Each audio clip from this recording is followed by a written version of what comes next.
I've completed a few triathlons recently, and I am in the, they divide them into age groups, and I'm in the male 45 and over category. We lovingly call this category the midlife crisis group, but I don't mind because that means I'm only 2 steps away from the legends group. What happens in these triathlons is you do your swimming leg, you hop on your bike, and when you're on your bike, you start overtaking people. And they write the age group that you're a member of on the back of your leg, so you can see who you're overtaking.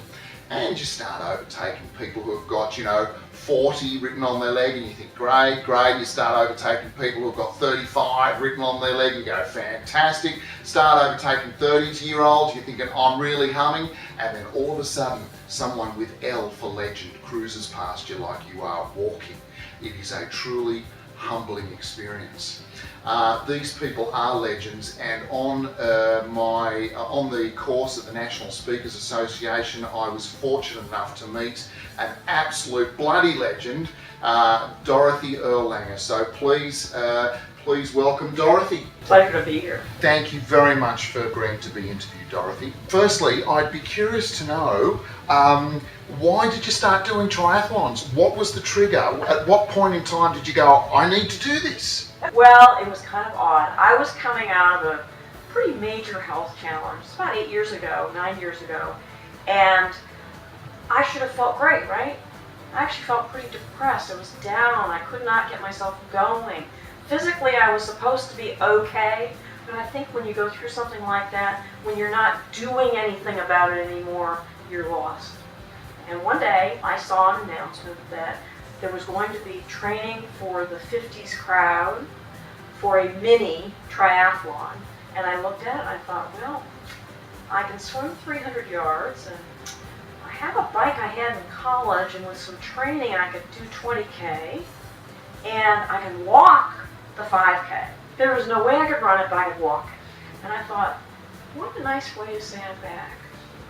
And so I started the training, thinking about myself and my physical condition and my mental condition.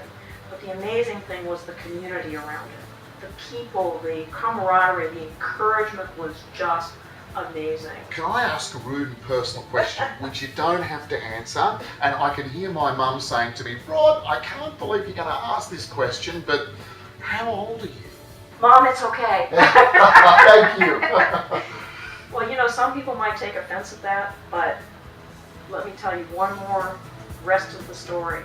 The major problem that I was coming out of was advanced ovarian cancer, and I am now almost 10 years out, and I'm beating the odds every day I'm walking around, so I am proud to tell you that I'm 59. Wow. So I'd be curious to know what triathlons you've actually done and what distances they were. All distance of triathlons, I think I've probably done about 30 of them. Unbelievable. Well, I started off that first year with that mini triathlon, and just that one. The following year I did my very first Olympic triathlon. So how do you go about preparing for a triathlon then? That would take a lot of preparation. You can't just turn up one day and decide to run a half marathon or do a triathlon. No, oh, that's for sure. Well, first of all, I do not train morning, noon, and night. And I think that's a misconception of a lot of people. They look at this and think, oh, you must just be training all the time. As a matter of fact, I work with a coach, and if I didn't, I would probably overtrain and hurt myself, or undertrain and not be able to do the events. And you gradually build up so that about a month before any triathlon, you'll be doing a bit more than the distance of the triathlon, and then you drop back. And then you're really ready. Okay, so as you're coming up to the triathlon, you actually do a larger distance than the triathlon, right. So that when you get to race day, you must feel a little bit stronger, it must seem a little bit easier. It's like, well, this is okay, because I know I've done more than that. So not just physically, but psychologically, which frankly is where, with a fair amount of experience now, I think most of the difference is, it's here more than it is in the preparation physically that the toughness comes in. But I look at this, and some people can find this intimidating. I say, it's not so much what I do, it's taking it on little by little and doing what's a little bit of a reach for you. Not saying, oh, I should be able to do what that person does. Because that's crazy. It's what's a reach for you. So these are some of the messages that you use to present when you're presenting to your audiences? Absolutely. It's getting around and building through obstacles. And part of what I talk about is some of the stages of triathlon, transitioning from one sport to another, and how difficult that is when we move from one thing to another in our lives, how difficult that is, more so than we think it should be. Another thing I talk about is what I call stop swimming in circles. Because, think about it, what do you do when you swim? Arm out like this, talking freestyle, you put your arm out like this, but stop and think about it. How do I swim straight? Oh my goodness. And the answer is, I don't know. I'm not really sure how I swim straight. Even to today, I can't exactly tell you what I do that's different. So all through my life, I've kind of figured things out as I go. And I think that carries through eventually to everything you do. So my attitude towards when I talk with people is, whatever that obstacle is, think about, how do I get around that? Not how do I barrel my way through it, but how do I work my way around it? What's my way, my own personal way, of getting past this? And it's going to be different for every person. Now, what stories such as yours, Dorothy, always do for me is they give me a wonderful sense of perspective about how important it is not to get plugged in by the trivial, and how tiny little things happen in our lives, but we so easily get caught up in them, and how important, and how really to get over it we should. Well, let me tell you the ultimate that happened, and it actually happened just as I was coming out of the cancer. And I had a client, a wonderful client, who had actually postponed a program by 4 months so that I could run that program for them in Thailand.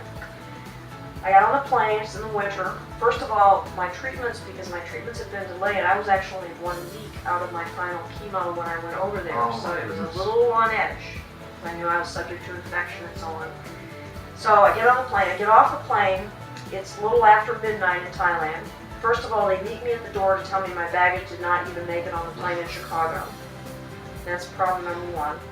So we start in on that, go through the reporting. Then I go down and I find out there's no hotel car to meet me. It's now 1 o'clock in the morning at Bangkok Airport. Luckily, I'd been there before. Got a taxi, went in the hotel. Get to the hotel, the manager said, "Oh, I'm so sorry, I'm so sorry." Said, "Give me a t-shirt and a toothbrush and a room." I'll be okay. Fine. Get up the next day, and now I have to go find. Did not arrive the next day. Have to find clothes. For those who've not been in Thailand, the Thai women are not built like the way I'm built. Finding clothes that fit me was a major challenge. Found clothes that fit me. Great. Start the program the next morning. Regional managers there from Singapore, have people from 7 countries. Open up my PowerPoint. It's my day 2 PowerPoint. No! Don't worry, I have a backup. It's also my day 2 PowerPoint. Oh, you're kidding. Oh my goodness. And I'm just breezing through this. And everybody's amazed. I'm not getting upset. I'm not worried about it. It's like, okay, guys, what's next? Back to the transparencies and so on. My luggage did not arrive there for 4 days. Oh my goodness. 4 days. Look, thank you very much for that, Dorothy. You truly are an inspirational woman, without a doubt. And I'm sure that we can all think of times where we have let the insignificant push our buttons, when there's an angry team member giving us hell, or when we've missed a flight, or when the kids are pushing the limits of our patience. But I think stories like Dorothy's really put those things into perspective. So once again, thank you, Dorothy.